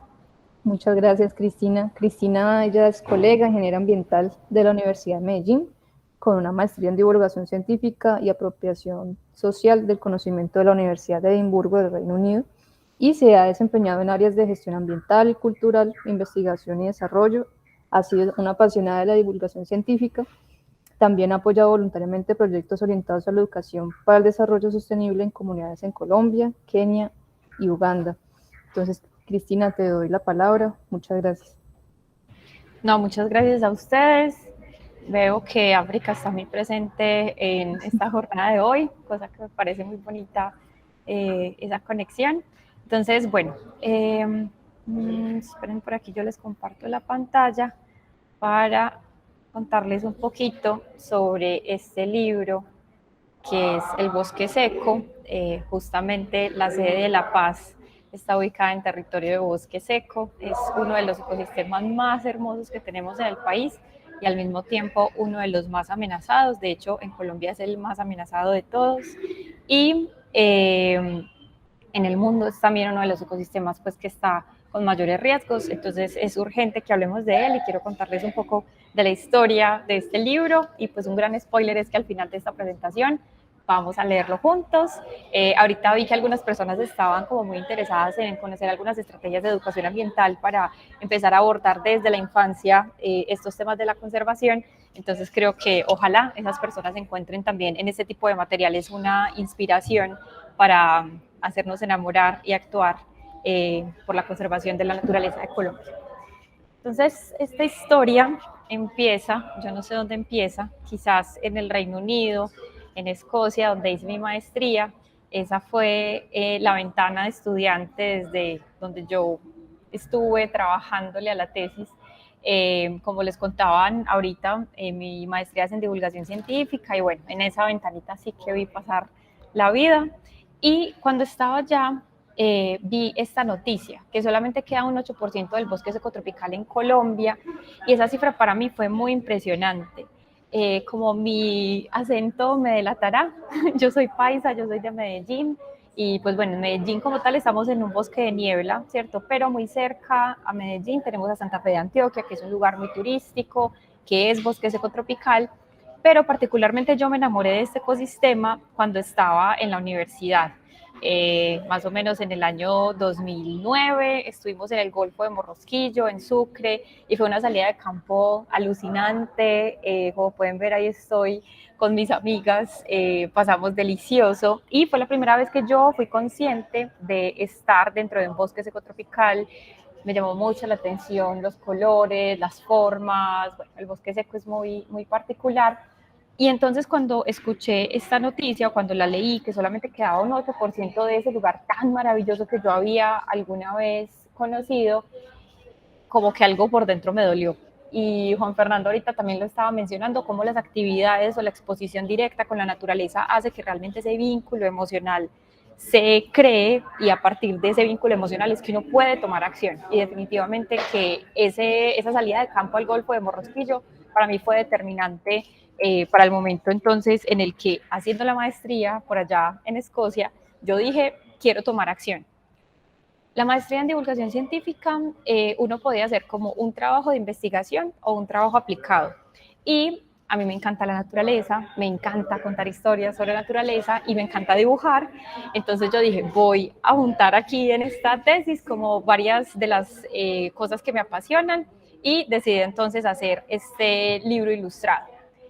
Otra de las razones por las que decidí hacer este libro es porque para ese entonces, el de la maestría 2016, como la publicación más completa que había sobre los bosques secos era esta que sacó el Instituto Humboldt, está para descarga libre, quienes no la conozcan, es maravillosa, tiene unas ilustraciones divinas de Camila Pisano y congrega, digamos, como el saber que hasta el momento se tenía sobre el estado de conservación de estos bosques y demás. Pero es un libro que a pesar de ser muy bonito, pues está como en 254 páginas, si no me equivoco, o sea, es una publicación muy gruesa, que para personas ñoñas y apasionadas como yo está buenísima porque podemos encontrar con mucho detalle y en un solo lugar como sobre estos bosques. Pero yo me preguntaba, también ahorita lo decía Juan, las personas que habitan los territorios, pues es muy importante que ellos conozcan y que tengan las herramientas suficientes como para poder hacer una gestión adecuada de ese lugar que habitan, ¿cierto? Entonces, claro, yo veía este libro y decía, pues es maravilloso, pero yo no estoy muy segura de si las comunidades locales se van a apropiar de él o ni siquiera como mis padres, pues que no son científicos, ¿cierto? Y quienes no puedan ir al bosque seco, ¿cómo van a hacer para enamorarse de él y para querer tomar acción para su conservación? Entonces yo dije, no, pues muy chévere poder hacer un libro ilustrado que pueda acercar un poco más estos temas a personas que no son expertas o que sí, no tienen el tiempo, digamos, de ponerse a leer una publicación que es muy importante, pero es muy gruesa pues como para lo que muchas personas deciden o tienen la posibilidad de abordar. Entonces quiero contarles un poco, esta fue la revisión bibliográfica que yo hice en la tesis de mi maestría y estaba dividida como en 3 segmentos. El primero, que es el bosque seco y por qué es urgente su conservación. Digamos que ya muy rápidamente les conté esto. Luego, también abordé las consideraciones para generar un material de divulgación científica que conecte con los públicos desde aguas arriba. Ahorita vamos a ver qué es eso de aguas arriba. Y la última parte de mi tesis aborda las bases de ilustración y escritura de no ficción, porque de nuevo, pues yo soy ingeniera ambiental y pues sí, me gusta mucho dibujar, sí, me gusta mucho contar historias, pero no es mi experticia. Entonces también, siendo mi maestría sobre divulgación científica, me concentré mucho en esa parte como para entender muy bien cómo se hacen este tipo de contenidos. Entonces, como no tenemos mucho tiempo, quiero concentrarme en el segundo capítulo para contarles en esta charla pues muy a propósito de lo que estamos abordando en esta sesión. Entonces, lo primero que quiero contarles es este concepto de conectar con el público aguas arriba y otra vez, creo que sin querer queriendo voy a hacer muchas citas de Juan Fernando, porque él ahorita también estaba diciendo cómo la voz de las comunidades locales es muy importante, ¿cierto?, para la toma de decisiones, porque es un sinsentido absoluto que nosotros tengamos, por un lado, personas tomando decisiones en un lugar que nada que ver con el sitio y que luego se las lleven a las personas como una imposición de cómo deberían cuidar los recursos, pues, de los que ellos son los guardianes. Entonces, esto de conectar con el público aguas arriba es muy importante porque antes de generar como una estrategia de conservación, etcétera, pues lo más importante es conocer cuáles son las necesidades que ellos tienen y pues de esa manera poder saber si son o no sostenibles las estrategias de conservación que se propongan. Entonces es muy importante esos talleres de conocer la comunidad, cómo ellos hoy hacen el manejo de los recursos, por qué los hacen de esa manera. Una larga lista de etcétera que ya ahorita Juan pues también nos dio muchas pistas al respecto. Entonces, me gusta mucho siempre utilizar esta frasecilla sacada de un texto de Schultz y Kaiser que dice que comunicar datos científicos no es suficiente para cambiar el comportamiento de las personas. Esto debemos tenerlo como una premisa así gigante. No porque me digan que solamente queda un 8% del bosque seco tropical, a mí me va a dar el dolor de estómago que ya yo les conté que tuve, ¿cierto? A mí me dio dolor de estómago cuando leí esa cifra precisamente por la segunda parte de esto que presento en pantalla. Hace falta entregar la información de tal forma que a las personas les sea relevante, que se conecte con sus emociones y con una perspectiva de beneficio personal. Definitivamente esa noticia del 8% se conectó con mis emociones y a partir de ahí yo decidí actuar. Pero si alguien no conoce el bosque seco, no le duele el bosque seco, digamos que el bosque seco no le sirve para nada, en un sentido muy práctico, porque también hay que ser realistas en ese sentido, no solamente romantizar la naturaleza y que por el valor intrínseco de los bosques ya la gente los va a querer cuidar, no todas las personas están así de conectadas, sino que hay que saber muy bien a quién le estoy hablando yo, cuáles son entonces sus intereses, qué lo emociona, qué le beneficia de estos lugares y hablarle en ese lenguaje, porque los datos científicos, insisto, no son suficientes. Ya todos sabemos que la crisis climática, por ejemplo, es una realidad y así todo pareciera que muy pocos están cambiando sus hábitos. ¿Pero por qué? Ya en la segunda parte de este texto respondemos un poquito por qué no estamos teniendo el tipo de acciones urgentes que deberíamos. Y aquí quiero contarles un poco, que ya también pues, nos habían hablado sobre la psicología de la conservación. Yo pues antes de eso no sabía que existía y me parece muy interesante que podamos abordar la psicología humana desde una perspectiva pues como de la conservación. Y me encontré un trabajo súper chévere que hizo una empresa de mercadeo para la Unión Internacional de la Conservación de la Naturaleza, la UICN. Ellos hicieron un trabajo de hacer como branding o mercadeo de la biodiversidad. O sea, si yo veo una Coca-Cola y tengo muchas ganas de tomarme una Coca-Cola solamente por la forma en la que me la ponen como en los comerciales, ¿cierto? Yo, ¿por qué no puedo hacer lo mismo con la biodiversidad? Y entonces es muy interesante como esta aproximación y les quiero contar pues al respecto. Entonces ellos hablan que hay diferentes perspectivas desde donde se abordan estos temas y proponen entonces como una manera en la que uno debería transmitir estos mensajes de tal forma que puedan ser como mucho más, ¿cómo se dice? Ay, mucho se me fue la paloma, pero lo que les decía ahorita, pues como que puedan parecer mucho más relevantes, esa era la palabra, que conecte más con las emociones y con el beneficio personal que puedan encontrar las personas. Entonces, la primera perspectiva que ellos dicen no, por favor, es precisamente la de la pérdida. Ese tipo de mensajes de se están desapareciendo las especies, ¿cierto? Solo queda el 8%. Ese tipo de mensajes, en lo personal, yo no los abandonaría del todo. Sin embargo, una cuota de pesimismo extremo hace que las personas se queden muy quietas porque piensan que son tan pequeñitas que no pueden hacer ningún cambio. Ahora, sucede lo mismo en la otra cara de la moneda, en donde nos dicen que todo está tan bien, que tenemos tiempo, que hay esperanza, que las personas dicen, pues si alguien ya más está trabajando, pues yo para aquí me voy a incomodar. Entonces hay como una balanza que hay que llevar y digamos que según este trabajo que hicieron para la UICN, la perspectiva de pérdida es la menos sexy para poder hacer que las personas tengan un cambio de comportamiento.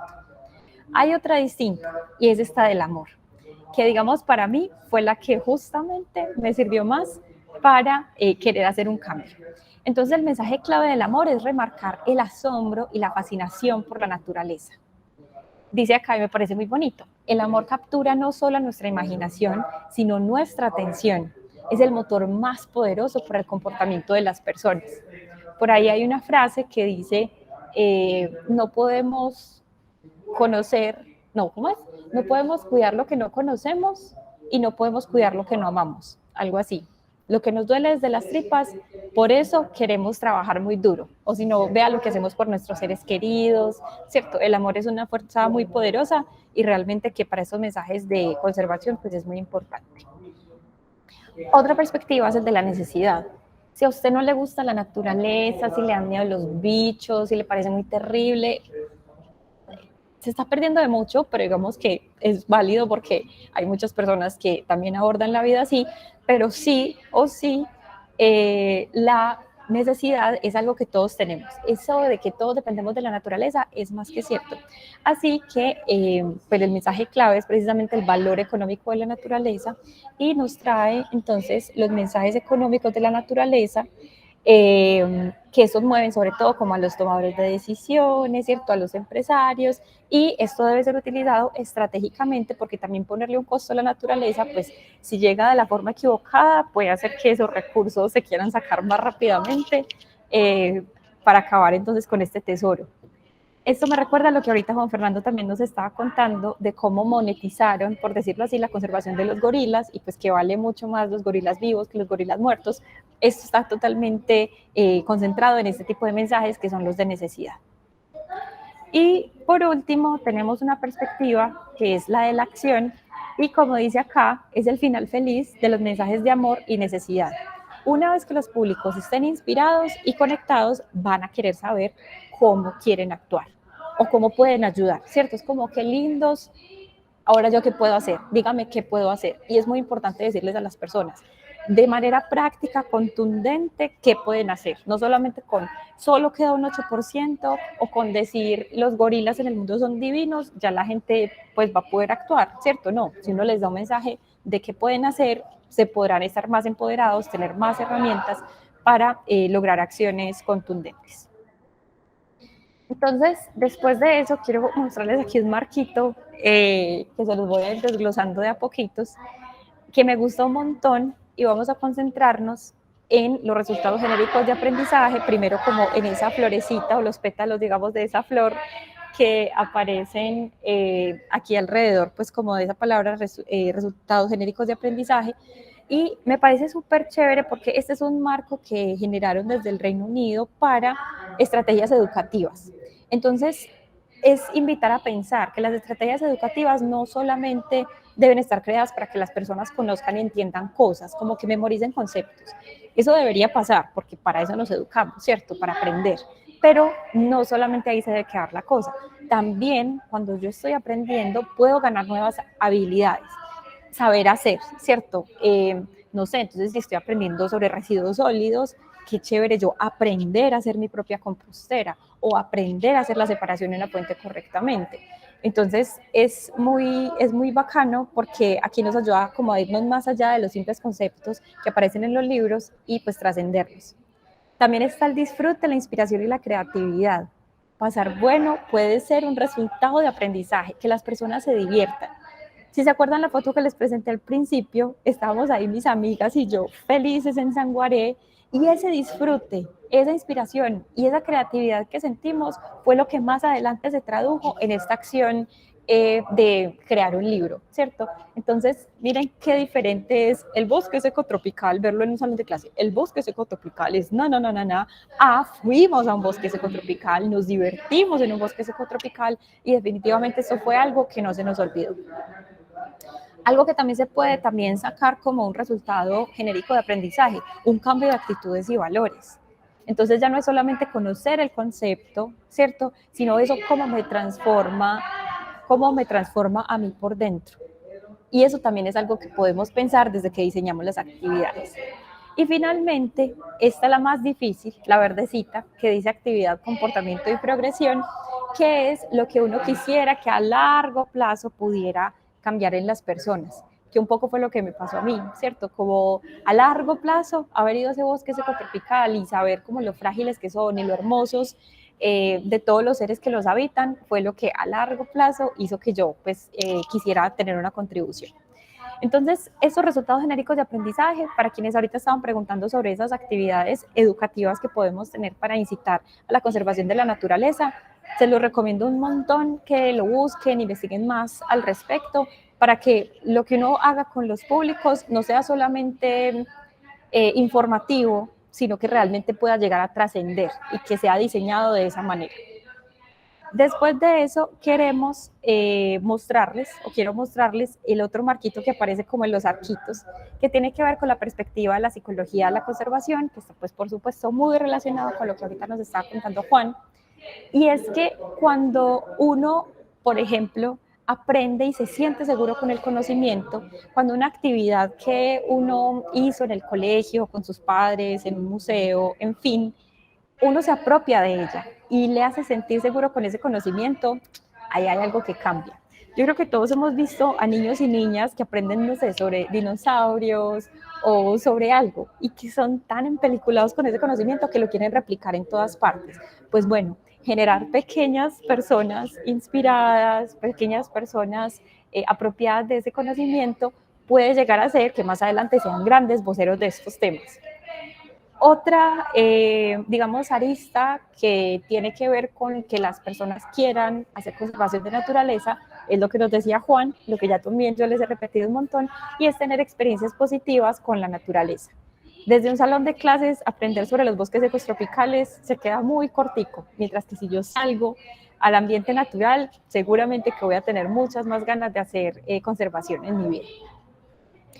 Otra que es sentir una conexión con la naturaleza, que esta también pues es pura exposición, pero entender que somos parte de, que no estamos aislados, que no somos los humanos y los animales o los humanos y la naturaleza, sino que realmente el agua que yo tomo vino de una quebrada y esa quebrada la sudó poquito a poco la hojita, las hojitas de muchos árboles y que por lo tanto si yo tomo el agua y luego mis ojos están como llenos de líquido, pues no es loco decir que la quebrada está dentro de mí.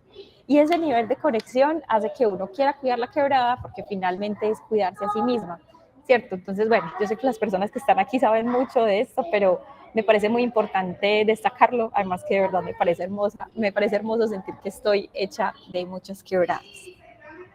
Y finalmente, eso de tener un comportamiento positivo con la naturaleza, eso de que se aprenda desde el ejemplo, también es muy importante para que a la larga los niños y las niñas quieran actuar de manera armoniosa con la naturaleza.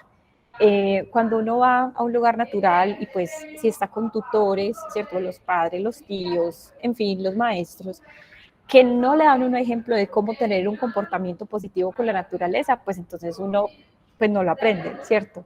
Pero si entre todos salimos y nos damos cuenta que podemos dejar incluso más bonitos los lugares que de la forma en la que los encontramos, eso a la larga se va pegando. Y no estoy hablando solamente de niños y niñas, para quienes nos gusta andar por la naturaleza y vamos con personas que a lo mejor no están tan conectadas, cuando empezamos a dar este mensaje, todo cambia y esas personas también se vuelven en muchos casos replicadores, digamos, de este mensaje. Entonces, ya pasando a otro, digamos, lugar de mi tesis en este capítulo de cómo generar este tipo de estrategias, algo que fue muy importante es definir a los públicos. ¿Por qué? Quiero decir una cosa que ojalá quienes no la sepan ya nunca se les olvide y es, no existe algo como el público general. Muchas invitaciones dicen que están hechas para el público general, pero ¿qué es el público general? ¿Qué edad tienen?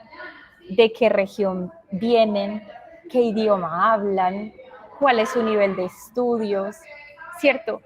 ¿Qué tan preparados están, digamos, emocionalmente para recibir este tipo de contenidos? Y una grandísima lista de etcéteras. No hay una cosa como el público general. Mientras más de cerquita podamos conocer esa audiencia a la que nos vayamos a comunicar, mucho más efectivo va a ser el mensaje. Entonces, en mi caso, ese público que yo definí, que quería para el libro del Bosque Seco, eran niños y niñas entre los 7 y los 11 años. Porque según Piaget, que fue pues una persona que trabajó un montón el tema de la pedagogía, él decía que en esa etapa, entre los 7 y los 11 años, los niños y las niñas se encuentran en una etapa que se llama concreto operacional y en esa etapa pueden tener un pensamiento lógico, pasar más tiempo concentrados, aparece la dimensión ética, ¿cierto? De lo que está bien y está mal según ellos, identificar causa-efecto y tener una conciencia social. Entonces yo dije, esta época está buenísima porque aquí es como el momento de empezar a plantar la semilla sobre lo maravillosos que son los bosques secos en Colombia y también sobre los retos de conservación que están teniendo para que de esa manera y gracias a todas estas, digamos, características que aparecen en pantalla, los niños y las niñas puedan tener una visión desde chiquis de por qué es importante y cómo pueden conservar los bosques secos. Ahora, este que también me parece muy interesante es por qué generar un libro infantil, ¿cierto? ¿Por qué no un video? ¿Por qué no una canción? ¿Por qué no una obra de arte? ¿Por qué no una marca de camisetas? En fin, se pueden hacer muchas cosas. Todas las que acabo de mencionar son, por supuesto, válidas. Ninguna es mejor que la otra, solamente son complementarias. Pero quiero traer esto que me gustó mucho cuando estaba haciendo la investigación, y es que los recursos que pueden ser utilizados en familia son muy poderosos. Una cosa es lo que los niños y niñas pueden utilizar solitos y solitas, y otra, lo que pueden utilizar en familia. Entonces, según Vygotsky, que es otro gran pedagogo, pues como muy reconocido a nivel mundial, dice esto: el ambiente de crecimiento influencia la manera en la que piensan las personas y las cosas en las que piensan. Entonces, ¿qué pasa? Un libro infantil es de esas, digamos, productos, si se quiere llamar de esa manera, que no son comprados directamente por los clientes finales. Un libro infantil está hecho para niños, pero no son los niños los que lo compran, sino los adultos, un tutor. Entonces, en la medida en la que ese tutor o tutora hace una curaduría de qué es el libro que le va a entregar al niño o a la niña, pues esa persona adulta también estará leyendo este material y pues algo se le quedará. Y mejor aún, como dice acá esta cita que les tengo en pantalla, cuando se hace en familia, ese tema del vínculo, de hacerlo juntos, hace que sea mucho más duradero, digamos, mucho más entrañable, haya mucha más apropiación de los contenidos que se abordan en familia. Entonces ahí pues como una pistica de que es algo muy chévere porque pues digamos que si bien el libro es pensado para niños desde los 7 a los 11 años, en adelante van a haber muchos otros públicos para los que también va a ser relevante, porque bueno, todos tuvimos de 7 a 11 años también y ese niño interior en muchos casos sigue muy despierto. Entonces ya para terminar esta carretica que les estoy contando sobre cómo fue construido el libro y pasar directamente a la lectura de ese material y finalmente escuchar sus preguntas si es que tienen alguna, les quiero contar, o sea, estas son las tripas del libro. Este es el detrás de cámaras, el esqueleto, esto es como la estructura de cómo está pensado ese material que ya vamos a ver.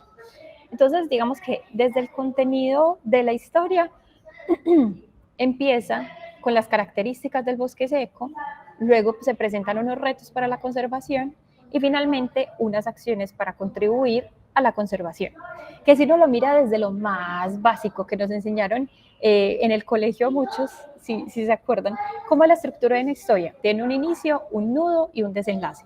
Entonces, ese inicio es precisamente las características del bosque seco, el nudo serían los retos que tiene para la conservación y pues el desenlace son las acciones para contribuir a esa conservación. Desde la psicología de la conservación podemos decir que el vínculo emocional se logra con esas características del bosque seco, lo maravilloso que es, y luego el huequito en el estómago viene cuando veo que eso tan maravilloso tiene unos retos o unas amenazas, ¿cierto? Y finalmente, ¿yo qué hago con eso? Lo que les decía ahorita, el llamado a la acción. Entonces, básicamente, con esa lógica que les presento aquí en pantalla, fue construido el libro. Entonces, bueno, voy a pasar a leerlo. Si tienen preguntas, váyanlas anotando para que al final de esta historia ustedes puedan compartírmelas y cerremos entonces. Entonces, así inicia. El bosque seco. Aquí tenemos entonces la portadilla, una de las guardas, la página legal. Este libro me llena de orgullo porque lo publiqué en conjunto con el Instituto Humboldt. Bueno, les quiero contar, ya que tenemos un poquito de tiempo, les quiero contar una pequeña historia que es muy linda, y es que cuando yo hice el libro durante la época de la maestría, yo dije, no, pues esto yo no quiero que se quede como una tesis ahí, pues como que esté guardada simplemente en los anaqueles de la universidad, sino que quiero que sea algo que de verdad se publique. Y yo terminé la maestría en el 2017. Para la época de la maestría yo hice como un prototipo del libro porque pues corriendo haciendo una tesis no me daba para hacer un libro bien terminado. Y desde 2017 hasta finales del año pasado le seguí trabajando poquito a poco porque a mí me gusta mucho dibujar, pero soy súper lenta dibujando. Entonces me demoré mucho haciendo los dibujos. Y una vez estuvo listo, lo mandé al Instituto Humboldt, así como que busqué en internet, Instituto Humboldt, y estaba Oficina de Comunicaciones, y mandé correo como, hola, tengo este libro, yo sé que ustedes tienen una línea infantil, entonces no sé si les interesa este libro para publicarlo. Y me respondieron, entonces bueno, eso para mí fue muy, muy emocionante. También, mientras estaba haciendo la maestría en la Universidad de Edimburgo, conocí a una chica que se llama Karina Banda. Ella es una investigadora increíble, yo la admiro profundamente, y ella estaba haciendo su doctorado allá también en Escocia sobre los bosques secos de Colombia. Fue una coincidencia increíble. Y ella hoy trabaja en la Red Latinoamericana de Bosque Seco. Entonces ella ella fue una gran asesora para este libro. Ella lo conocía y bueno, también puso recursos, o digamos que hizo la gestión para que la Red Latinoamericana de Bosque Seco pusiera recursos para hacer la publicación de este libro. Y como si esto fuera poco, hay una editorial hermosa que les recomiendo muchísimo, que se llama Lazo Libros, y en Lazo publican exclusivamente historias de no ficción sobre Colombia, y son libros ilustrados para niños. Entonces yo dije, mi libro pues es muy afín como al quehacer de Lazo, así que también les mandé como, hola, tengo este libro, ¿quieren publicarlo? Y en Lazo también dijeron que sí, entonces lo que hicimos fue un comité editorial en el que todos estuvimos pues trabajando, ¿cierto? Como ajustando algunos detalles y quedó muy bonito, fue una colaboración pues muy especial. Entonces bueno, ahora sí, sin más preámbulo, voy con el libro. Y acá está entonces la página legal en la que cuenta un poco quiénes pusieron la plática y el conocimiento y bueno, todo lo demás. Y empezamos. Entonces va así. ¿Qué tal si hacemos un viaje con la mente? ¡Vamos! Cierra los ojos y deja que el sonido de las hojas que caen de los árboles te envuelva. Hace mucho calor y el canto de las chicharras enamoradas invade el ambiente. ¡Sí! Me encantaría ahorita, si alguien del público se anima a intentar hacer la onomatopeya de una chicharra. Sobre esto tuve muchas discusiones porque me decían como, no, las chicharras no hacen chi, hacen como ri o como ri. Bueno, pero en todo caso yo dije chicharras, debe ser como por el nombre, así que puse chi, pero queda abierta la discusión. Estamos en el bosque seco tropical. A diferencia de los demás ecosistemas de Colombia, aquí el paisaje se ve muy diferente en 2 periodos del año. Durante la temporada seca, que puede durar de 3 a 6 meses, llueve muy poco. Los árboles se preparan para esta difícil época dejando caer sus hojas. Así, evitan que su agua se evapore a través de ellas por el calor del sol. Cuando llega la temporada de lluvias, pareciera que el bosque se despertara de un sueño profundo, pues las hojas brotan, llegan nuevos habitantes y todos los rincones se llenan de una inmensa frescura. Aquí viven seres con plumas, pelos, escamas, espinas y ramas. Algunos se arrastran por el suelo y otros revolotean en el aire. Hay quienes nadan en los riachuelos y no falta el que brinca entre los árboles. Aunque las plantas se quedan quietecitas, sus semillas se dejan llevar por los animales, el agua o el viento. Premio ahorita al que vea en esta ilustración la cola del jaguar. ¿Ves ese árbol de flores moradas? En algunos lugares lo conocen como gualanday y, si prestas atención, podrás ver un par de periquitos jugando entre sus ramas. Cuando los periquitos, las loras, las guacamayas encuentran una pareja, permanecen juntas para siempre. ¡Mira! Uno de ellos hizo popó. Como les encanta comer fruta, su excremento está lleno de semillas que riegan por el bosque y así crecen nuevas plantas. Ahora mira el suelo. Hay un escarabajo pelotero. ¿Lo ves? Está haciendo su tarea diaria, recoger una bola de caca. Ellos la transportan pacientemente para luego disfrutar del merecido banquete. A ver quiénes se animan a compartir el banquete con un escarabajo de estos, ¿ah? ¿Escuchas ese sonido? Es un ñeque, un jardinero por accidente.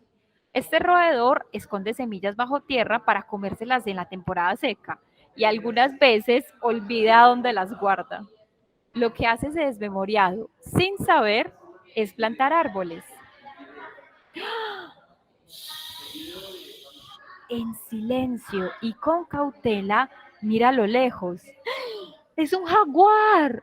¿Sabías que es el felino más grande de América? Si alguna vez escuchas que hay un jaguar cerca, puedes caminar con respeto y serenidad, pues su presencia indica que el bosque se encuentra en armonía total. ¡Ups! Parece que un fruto cayó desde el cielo. Fueron los titíes cabeciblancos saltando entre los árboles. ¿Puedes brincar tan alto como ellos? Los bosques del norte de Colombia son el único lugar en el planeta donde existen y, como buenos costeños, llenan el ambiente de alegría. El árbol donde están trepados es una ceiba de leche, una planta bullosa. Sus frutos estallan haciendo un ruido tan fuerte que algunos la conocen como tronadora. Esta explosión dispara semillas en todas las direcciones. Ven, ahora siente la textura de estas hojas. Son suaves, ¿verdad? Observa las espinas. Parecen pequeños cuernos. Por eso algunas comunidades le dicen a esta planta cachito. Ella hospeda a las hormigas que le ayudan a defenderse en caso de que algún animal se quiera comer sus hojas. Si te fijas bien, puedes encontrar cactus en medio del bosque. Su piel dura y sus espinas les sirven para evitar que animales sedientos les roben su tesoro, es decir, el agua que almacenan para sobrevivir. Los bosques secos tienen suelos muy fértiles y allí crecen plantas comestibles para los humanos como las chirimoyas, los zapotes, los mamoncillos y los achotes. Mis favoritas son las chirimoyas. ¿Cuáles son las tuyas? Me encantan los zapotes que crecen en la tierra de la abuela. Y aquí vemos en esta ilustración como esta señora, que a lo mejor sea la mamá del niño, una perrita, que les cuento que esa perrita es mi perrita, que se llama Mara, y la quise inmortalizar en el libro dibujándola ahí. Y vemos que el niño está recordando algo, ¿cierto? Él está pensando y recuerda cuando estaba comiendo en la casa de su abuela.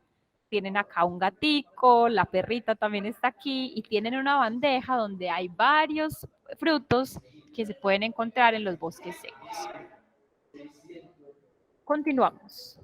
Hace muchos años, en la región de tu abuela, había bosques secos con árboles altos y muchos animales silvestres. Hoy, casi todo lo que hay son cultivos de arroz, caña de azúcar y palma africana.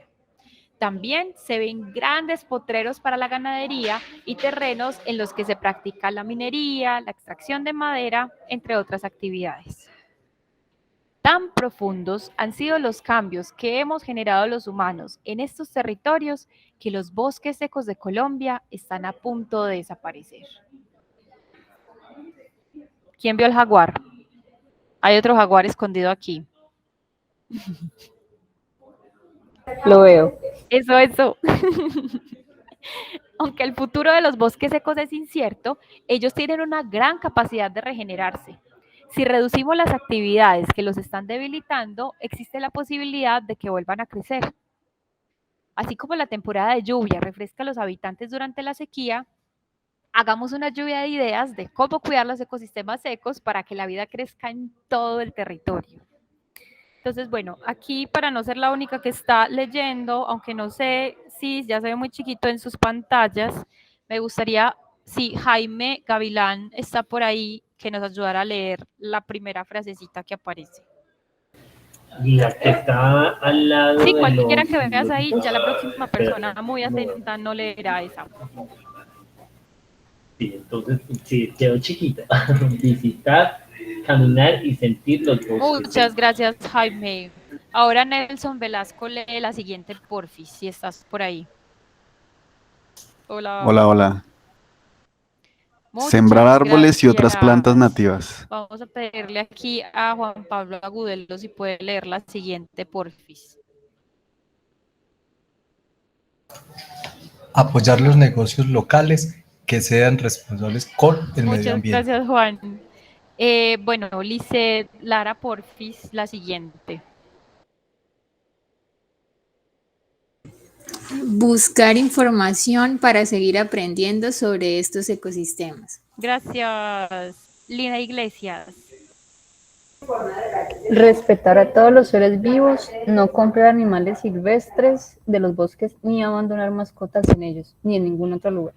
Muchas gracias. Germán Barrera, porfis, si estás por ahí.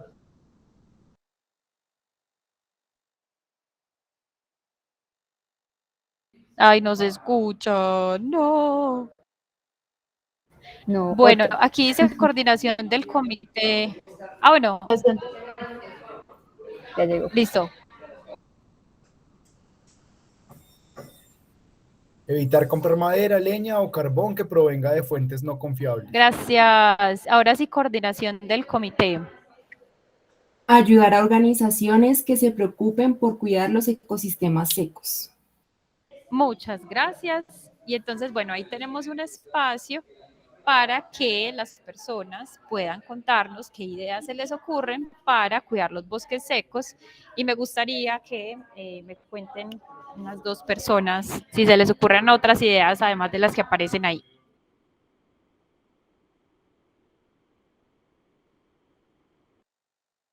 Dale, Jaime. Multiplicar más Cristinas en todo el país. Pues divino, divino, tu trabajo es maravilloso. Estoy aquí, pero wow. Me alegra mucho. Te invito a que saques la Cristina que hay en ti entonces. ¿Alguien más tiene alguna idea? Listo. Bueno, luego cuando tengan el libro con ustedes, está para descarga desde el repositorio web del Instituto Humboldt, lo pueden descargar, ahí pueden llenar también sus ideas. Y como dice aquí, bueno, qué bien que lo tenían ahí a la mano, muchísimas gracias que ya lo pusieron en el chat. Como dice aquí, con tantas propuestas, esta lluvia de ideas se convirtió en un intenso aguacero. Cuando llegan las lluvias, los árboles renuevan sus hojas, se escuchan nuevos sonidos y el ciclo de la vida reinicia. Las chicharras, aferradas a las ramas, siguen cantando para encontrar el amor verdadero. ¡Chi! Esta expedición ha terminado por hoy, pero el bosque seco siempre tendrá sus senderos abiertos para que lo visites. Ahora puedes abrir los ojos.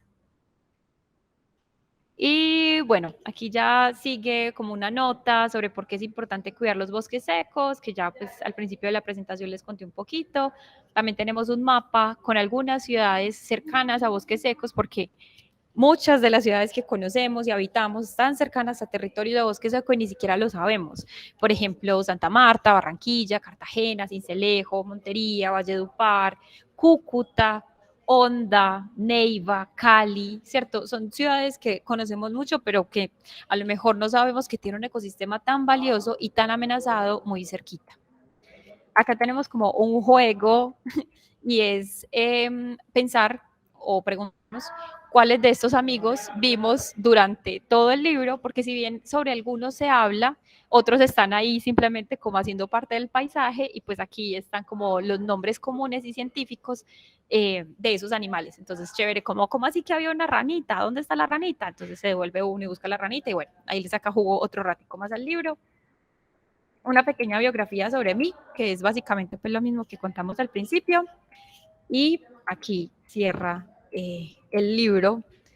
Muchas gracias por la atención. Me encantó saberles así de activos y activas. Y bueno, queda entonces abierto el micrófono por si tienen preguntas. Muchas gracias, Cristina. De verdad, estoy muy feliz de que pudieras acompañarnos. Tú estuviste acá presencialmente en la sede de La Paz y me parece muy importante cómo abordar esas estrategias para ayudar a que la comunidad universitaria y la comunidad alrededor, la localidad, se apropie de esas especies que muchas veces no son vistas con buenos ojos y que sería bueno que se enamorasen un poco más para convivir mucho mejor con ellas. En el caso, por ejemplo, de las serpientes, que pueden tener alguna importancia médica, por ejemplo, los zorrochuchos o zarigüeyas también, que son completamente inofensivas en la mayoría de los casos y las tratan de una forma que de pronto pues, no es la más adecuada. Entonces, muchas gracias. Por acá tenemos un comentario de Jaime. Cristina, el sector educativo necesita más personas como tú. Gracias, tanto por tus conocimientos como por la actitud y el entusiasmo que le imprimes a este tema y el llamado de la conciencia sobre lo que somos y lo que logramos como seres humanos si modificamos nuestra actitud y nuestro comportamiento. Tu trabajo es muy valioso. Juan Pablo Agudelo también, qué pasión, muchas gracias por la presentación. Dice Estefanía, muchas gracias. Más educación ambiental en los territorios. Que así sea.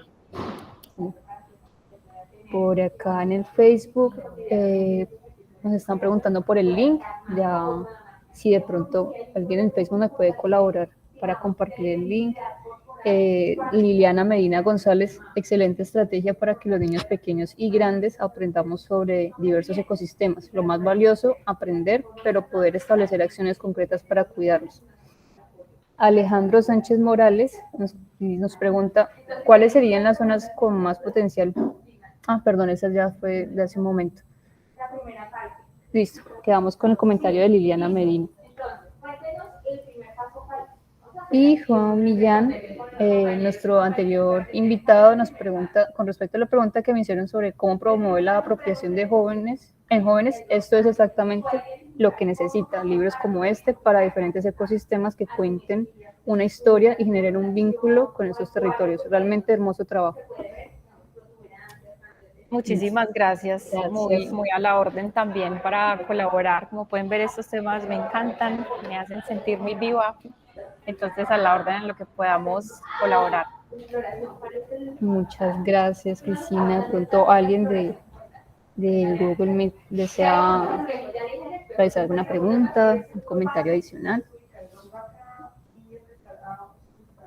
Cristina, pues primero que todo agradecerte por tu tiempo, agradecerte porque nos transmites todos estos conocimientos que a pesar de que tenemos el mismo interés como de cuidar y compartir estas ideas, a veces no sabemos cómo hacerlas. Entonces, tú hoy nos diste una gran guía, nos compartiste una experiencia que como lo reflejaste desde el amor, nos vas a llevar a cumplir muchos objetivos. Entonces, pues agradecerte por tu tiempo, tu conocimiento y siempre van a estar abiertas nuestras puertas para ti y muchas gracias por todo.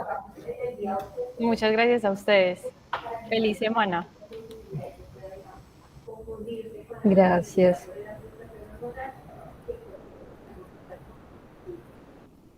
Entonces, con esto damos por finalizada la intervención de Cristina. A todos, muchas gracias por estar en las dos charlas que se hizo desde la sede de La Paz. Y pues la próxima charla es para el 2 de diciembre, viernes, de 11 a 12 p.m., gestión del riesgo y adaptación basado en ecosistemas, con el profesor Andrés Fernando Osorio.